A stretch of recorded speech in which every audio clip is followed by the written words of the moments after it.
Secara seragam di seluruh gereja masa, bacaan ini disimpulkan dalam satu tema, diutus untuk menjadi umat yang memberi dampak bagi dunia. Diutus untuk menjadi umat yang memberi dampak bagi dunia.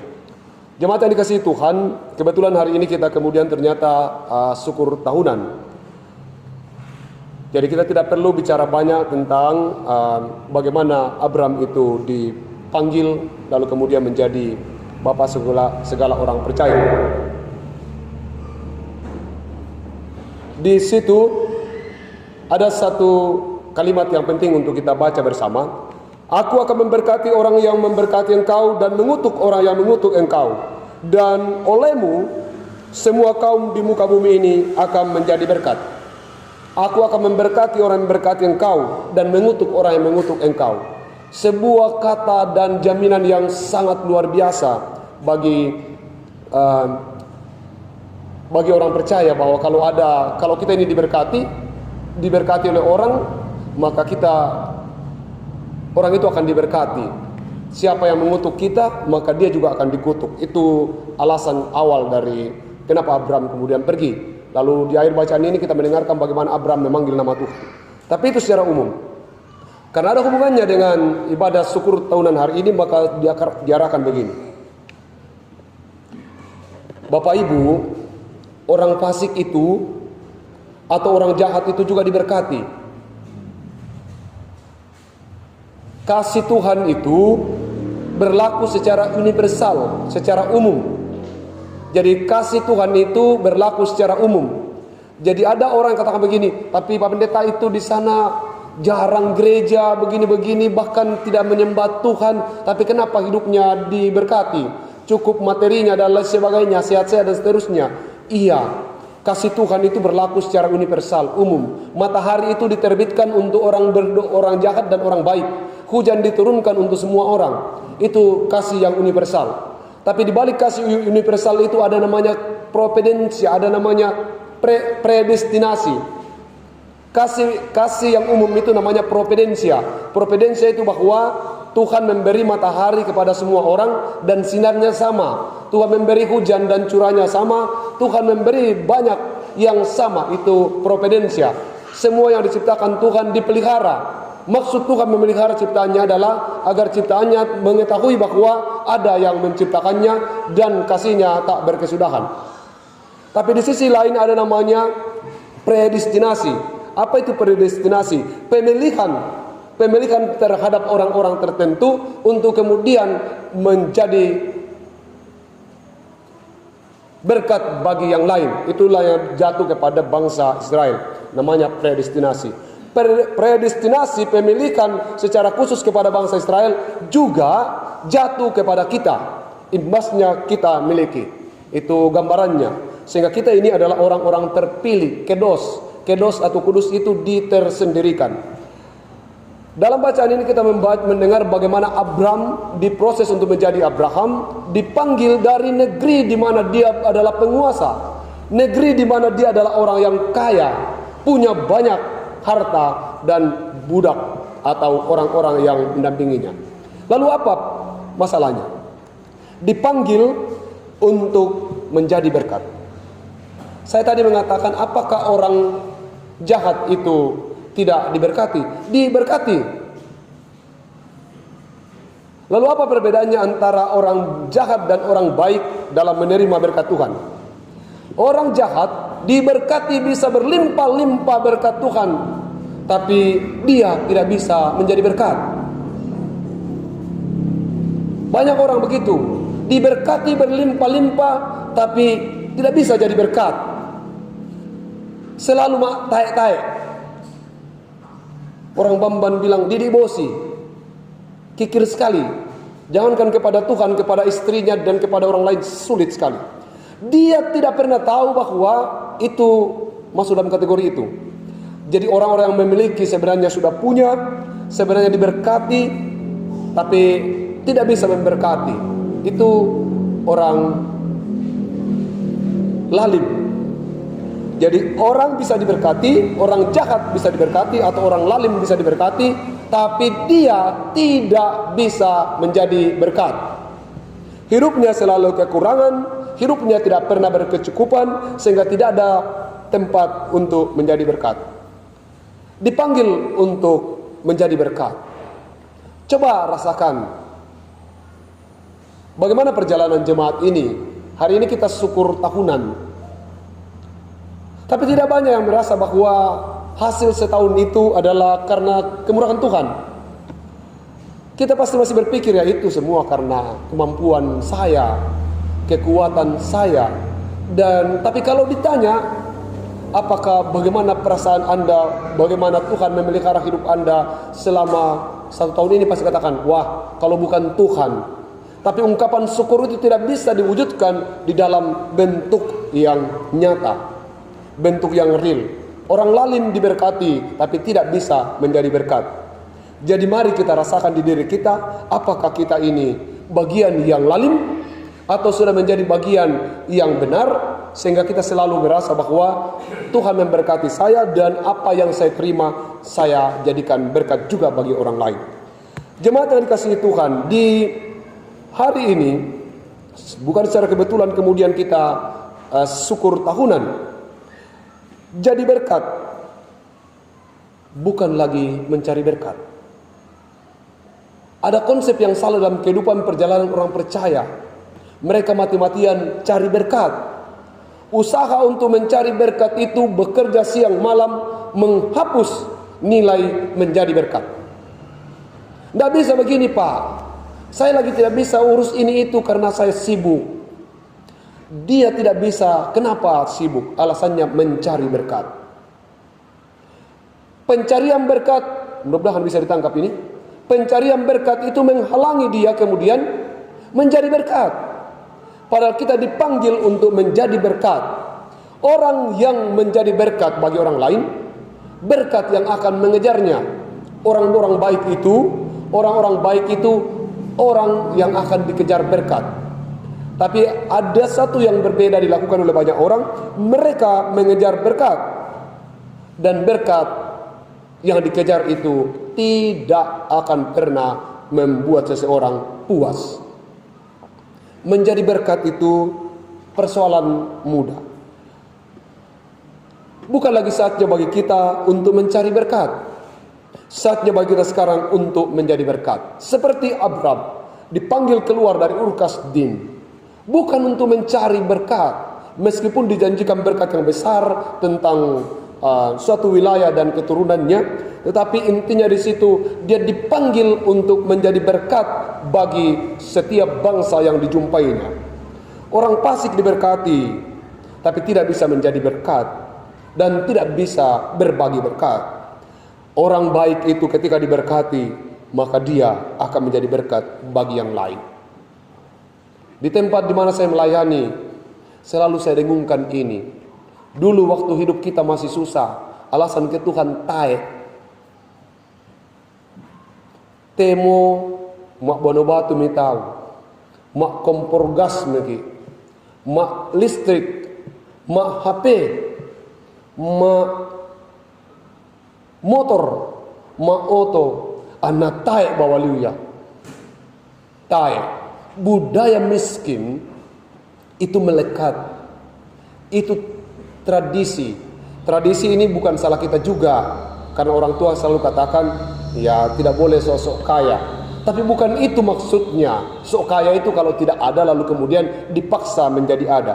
Tetapi untuk menyatakan kita diberkati, sebuah pertarungan iman. Merasa diberkati ataukah sudah diberkati. Ini penting dikasih garis. Kita ini hanya merasa diberkati atau sudah diberkati.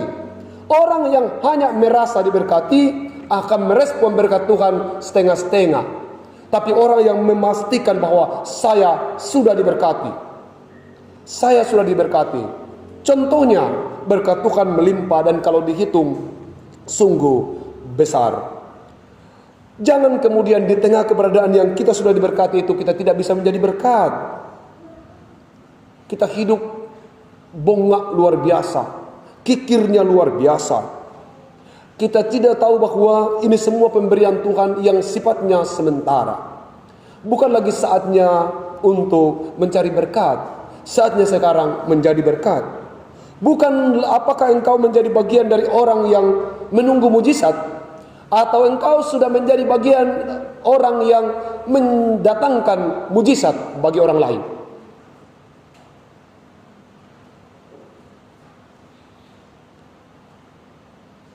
Mari kita pikirkan itu. Apakah kita ini adalah orang yang sama dengan yang lain, menganga menunggu mujizat? Ataukah kita sudah berkata, Tuhan sudah memberkati hidup saya, dan bagaimana saya hadir dalam kehidupan orang lain, agar orang lain bisa melihat mujizat dari Tuhan melalui kehadiran saya. Jadi berkat bukan lagi mencari berkat. Lanjut, di hari syukur tahunan ini, kalau keluarga ditanya, bisa banyak 1001 alasan untuk tidak tahu kalau ini syukur tahunan. Tapi yang saya mau katakan adalah bagaimana Tuhan memberkati perjalanan kehidupan jemaat ini selama 1 tahun. Ada pilihan-pilihan sulit, tetapi kita bersyukur bahwa jemaat ini sudah lebih baik. Ada banyak perbedaan pendapat, tapi itulah organisasi, itulah persekutuan. Kalau ada 1000 orang berkumpul, 1000 kepalanya, 1000 pendapatnya. 1000 itu berarti kita berbeda dalam sebagai orang 1000. Tidak bisa kompak itu satu kata itu hanya robot itu kalau satu kata 1000 kepala. Tapi yang kita mau sampaikan bahwa perbedaan-perbedaan itu adalah perbedaan yang bertujuan untuk membangun persekutuan ini, membangun persekutuan ini ke depan. Kita ini dipanggil di sini dan diberkati di sini, di jemaat ini. Kita belum tahu kalau kita ada di tempat lain, apakah kemudian kita menikmati berkat Tuhan yang sama. Tapi kita percaya Tuhan sengaja mengumpulkan kita di tempat ini dan diberkati. Dan berkat Tuhan itu luar biasa dalam kehidupan jemaat lepas jemaat. Biasakan untuk berkata, Tuhan memberkatiku. Sesudah itu kemudian, kalau kita sadar bahwa Tuhan memberkati di hidup kita, maka kita akan menjadi saluran berkat bagi orang lain. Menjadi saluran berkat bagi orang lain itu bukan hanya bicara tentang uang, bukan hanya bicara tentang harta benda. Menjadi berkat itu juga di dalam segala tindakan. Rasakan apakah di tempat di mana kamu bekerja orang nyaman kalau kamu ada. Karena Abraham dipanggil keluar dari Ur Kasdim, dikirim ke tempat lain. Rasakan itu. Kalau kita ada dan orang tidak nyaman, berarti kita tidak jadi berkat. Rasakan kalau kamu di pasar, apakah ketika kamu datang di pasar orang nyaman ketemu dengan kamu. Rasakan ketika di sekolah, di gereja juga. Rasakan di rumahmu, apakah kehadiranmu membuat istrimu tidur dengan baik, ataukah anak-anakmu nyaman ketika kamu datang. Tapi kalau anak-anakmu, kamu datang dan anak-anakmu katakan, ayo datang lagi papa, datang lagi mama, sebentar lagi marah, sebentar lagi ini dan ini. Itu penting. Kita dipanggil untuk menjadi saluran berkat, bukan hanya dalam bentuk materi saja. Saluran berkat itu dalam segala aktivitas kehidupan kita. Kita bersyukur bahwa di sini kita kemudian dipelihara dan diberkati oleh Tuhan. Jangan pernah meragukan bagaimana Tuhan memberkatimu di jemaat ini. Jangan lagi mempertanyakan apakah saya diberkati atau tidak. Kita semua di sini diberkati oleh Tuhan. Panggilan kita berikutnya adalah bagaimana kita menjadi berkat bagi orang lain.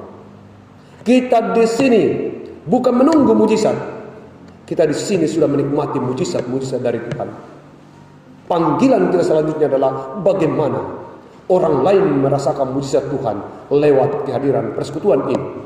Orang lain merasakan mujizat lewat kehidupan kita pribadi, lepas pribadi. Kita dipanggil ke sini bukan untuk membuat masalah di sini.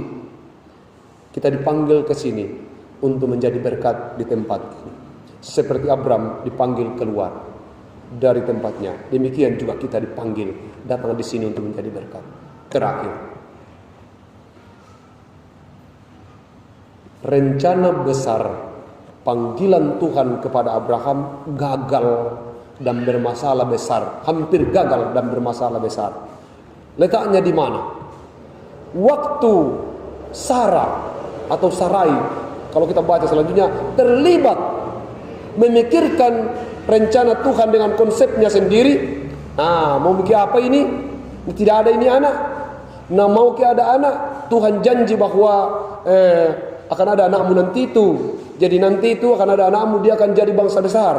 Dalam proses ini Sarah atau Sarai khawatir. Dia bilang, Ais, mungkin harus kupikirkan ini agar janji Tuhan ini jadi. Mak jago-jago ini masuk mi pemikiran manusianya. Nah konsep mi sama suaminya.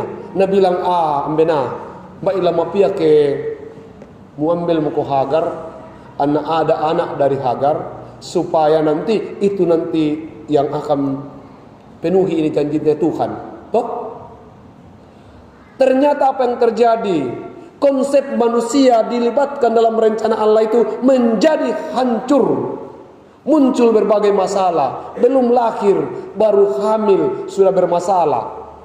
Itulah sebenarnya cerita ini mau menyatakan kepada kita, bersabar menjalani hidup ini. Ada waktu-waktu di mana kita seperti tidak melihat lagi apa-apa, tapi yakini bahwa janji Tuhan itu, amin.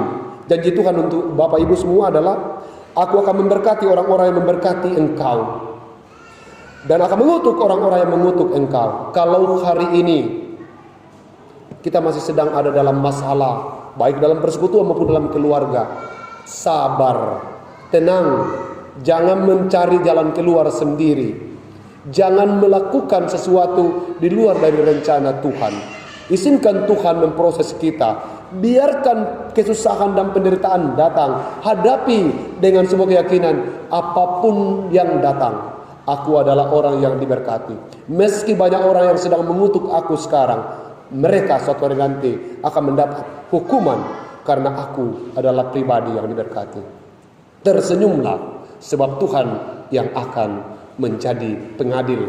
Dia memberkatimu dan akan mengubah kutuk orang menjadi berkat. Di hari di mana kita syukur tahunan, ini menjadi bukti bahwa Tuhan terus memberkati kita. Meski kita tidak jauh memahami bagaimana Tuhan beri berkat berupa tenaga, kekuatan, dan kesehatan. Selamat menikmati kemurahan Tuhan. Saya hanya melihat buah-buahan, tapi saya yakin ini buah roh. Saya ulangi, saya hari ini melihat buah-buahan saja. Ada pisang, pepaya, pete. Tapi saya yakin ini buah roh.